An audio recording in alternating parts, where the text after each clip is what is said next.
కలుగును గాక. దేవుని వాక్యం వినిచిన ప్రేమన సహోదరి సహోదరులకు దేవుని నామమున శుభావందనములు తెలియచేస్తున్నాము. ఈరోజు వేకుమన్న ఏప్రిల్ 7వ తారీఖుది. నీవు స్వస్థత పొంది ఉన్నావు. మీ దేవుడైన యెహోవా వాక్కును శ్రద్ధగా విని ఆయన కట్టడలన్నిటిని అనుసరించి నడిచినడలా నిన్ను స్వస్థపరిచి యెహోవాను నేనే అనును. ఇచ్చట స్వస్థత నిమిత్తం దేవుడు పెట్టిన మొట్టమొదటి షరతు నీ దేవుడైన యెహోవా వాక్కును శ్రద్ధగా వినవలను అనునదియే. ఒకవేళ నీ యొక్క వ్యాధి సమయంలో ప్రభు నీతో మాట్లాడుచూ ఉండవచ్చును.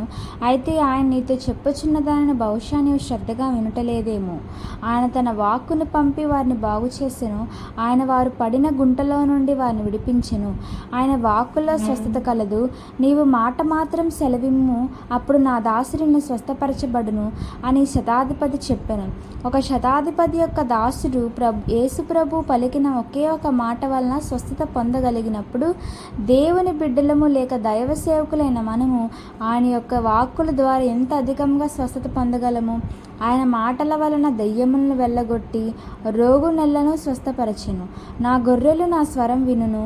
కాబట్టి నీవు దేవుని బిడ్డవై ఉండి నీవు వ్యాధితో నున్న ఎడల ప్రభు నిశ్చయముగా నీతో మాట్లాడుటకును మరియు నిన్ను స్వస్థపరచుటకును కోరుచున్నారు. ప్రభు మాట్లాడినప్పుడు ఆయన యొక్క మాటలు కలత చెందిన మన హృదయములకు సమాధానం కలుగజేయును. ఆయన తన ప్రజలతో తన భక్తులతో శుభవచనము సెలవిచ్చును.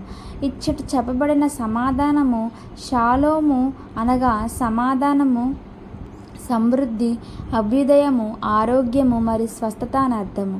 కాబట్టి ప్రభు మాట్లాడుచున్నప్పుడల్లా ఆ వాకు కలవరంలో ఉన్న మన ఆత్మకు సమాధానమును, మన యొక్క శరీరమునకు స్వస్థతను, మన ప్రాణమునకు అభ్యుదయమును ఇచ్చును. ఒకప్పుడు ఒక దేవుని బిడ్డకు భయంకరమైన గుండె నొప్పి వచ్చెను.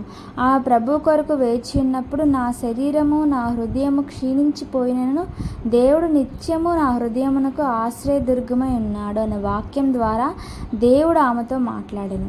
ఆమె ఆ వాక్కును విశ్వసించెను మరియు ఆ వాక్కు అద్భుత రీతిగా ఆమెకు స్వస్థతనిచ్చెను. తనకు మరెప్పుడునూ మరలా గుండె నొప్పి రాదని వాగ్దానపూర్వకంగా ఒక వాక్యమునిచ్చి తనతో మాట్లాడవలసినదిగా ఆమె ప్రభువుని అడిగాను. అప్పుడు ప్రభు చాలా స్పష్టముగా ఆమెతో బాధ రెండవ మారు రాకుండా ఆయన బొత్తిగా దానిని నివారణ చేయును అని మాట్లాడిరి.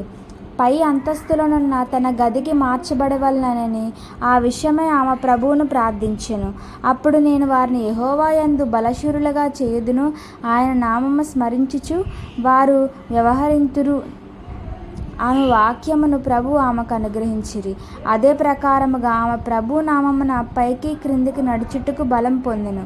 ప్రేమన దేవుని బిడ్డ, దీనికి ఆశ్చర్యపడకుడి. ఒక కాలం వచ్చుచున్నది, ఆ కాలం సమాధులలో ఉన్న వారందరూ ఆయన శబ్దం వినుదురు.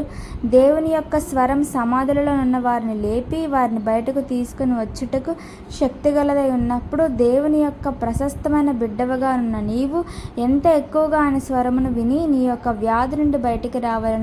ఆయన పొందిన దెబ్బల చేత నీకు స్వస్థత కలిగినది అను దేవుని యొక్క వాక్కు నీ వద్దకు వచ్చి ఉన్నది గనుక విశ్వాసమును బట్టి నీ పడక నుండి లేము.